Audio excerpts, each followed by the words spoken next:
2025 সালের মধ্যে 5 ধরনের জমির দখল ছাড়ার নির্দেশ দিয়েছে, যদিও সেসব জমির দলিল বৈধভাবে করা রয়েছে। সম্প্রতি প্রকাশিত একাধিক সরকারি পরিপত্র ও প্রজ্ঞাপনে বিষয়টি স্পষ্ট করা হয়েছে।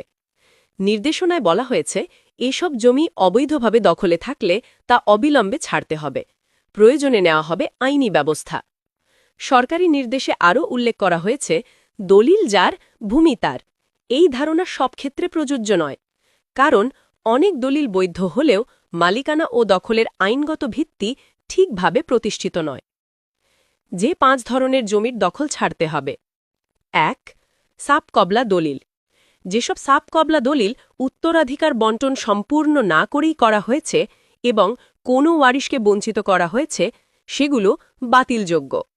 এক্ষেত্রে বঞ্চিত উত্তরাধিকারী মামলা করলে দখলদারের দলিল খারিজ হয়ে যেতে পারে। 2.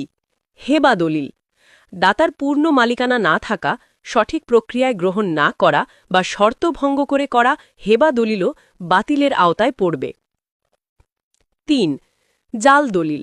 ডিজিটাল ভূমি ব্যবস্থাপনার ফলে এখন জাল দলিল শনাক্ত করা সহজ হয়েছে। সাব রেজিস্ট্রি অফিসে দুর্নীতির মাধ্যমে করা দলিল ও প্রকৃত মালিক প্রমাণ দিতে পারলে বাতিল করা হবে। 4. খাস খতিয়ানের সম্পত্তি। সরকারি খাস খতিয়ানে থাকা জমি কেউ নিজের নামে করে বিক্রি করলে সেই দলিল বাতিল হবে। এসব জমি সরকারের নিয়ন্ত্রণে ফিরিয়ে আনতে জেলা প্রশাসকদের আইনি লড়াইয়ের নির্দেশ দেওয়া হয়েছে। 5. অর্পিত সম্পত্তি।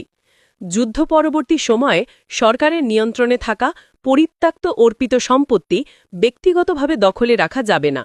এসি ল্যান্ডের এসব জমি চিহ্নিত করে সরকারকে বুঝিয়ে দেওয়ার নির্দেশ